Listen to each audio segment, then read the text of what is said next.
In today's video, I'll be showing you a Holly Golightly inspired updo. To make the bouffant, I used a hair donut cut into a quarter. You can use whatever hair padding you have on hand, but I find that a hair donut worked great.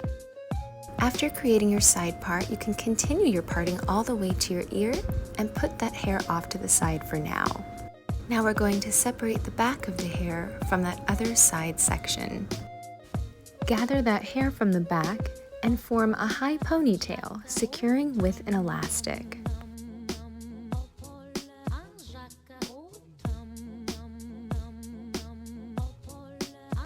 And for that remaining side section, we're just gonna pin it in place for now.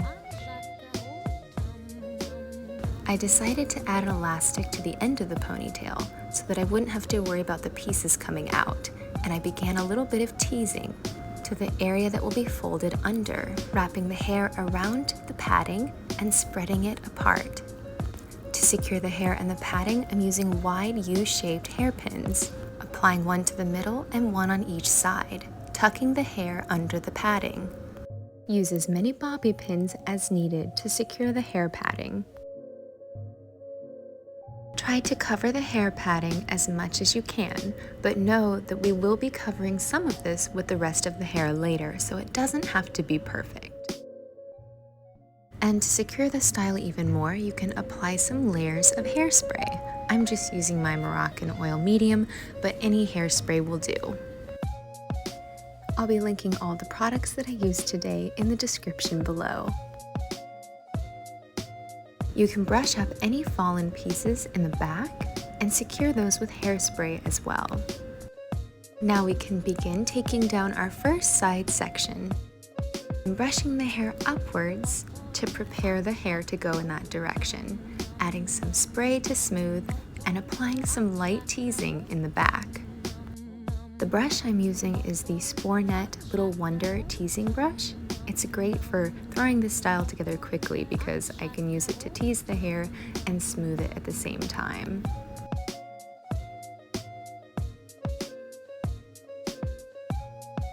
Once the hair is smooth, you can start to begin to guide it around the back side of your hair padding, crossing that end piece all the way around to the other side. Try to cover the area where the padding meets the scalp with that piece of hair and secure it with a bobby pin. And for now, we're just going to hold that end piece in place with a duckbill clip. And if you notice that hair parting is still kind of showing, just take your hairbrush or comb and smooth it over.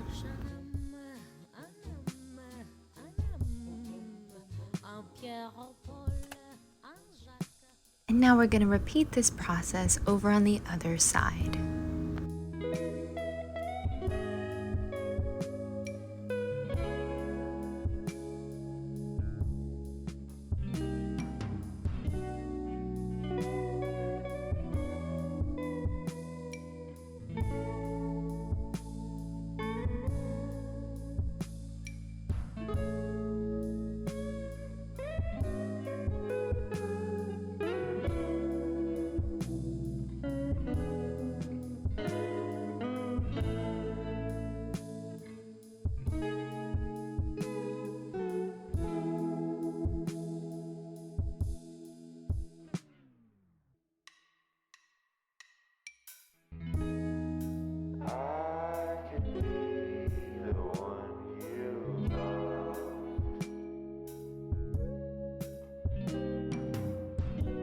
And since Audrey Hepburn is sporting a little bit of a bang in her updo, I decided to turn these end pieces into my own faux bang, securing them in place with a bobby pin underneath the hair padding, and then combing those little tail pieces over towards the side.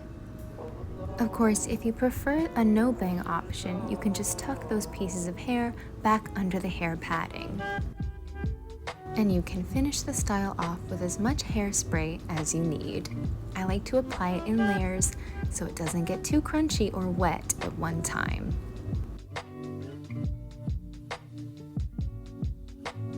And I noticed I didn't do a great job of concealing that hair parting in the back, so just try to make sure that you're paying attention to that as you're going instead of having to fix it later like I'm having to do. But I'm just brushing it up with my comb, and then I'm gonna pin it with a bobby pin and spray it some more. And this wouldn't be a breakfast at Tiffany's look without a little bit of sparkle. So I'm embellishing the bouffant with a vintage hair clip. This vintage hair clip and some of my other favorite accessories are from the Swagman's Daughter online store.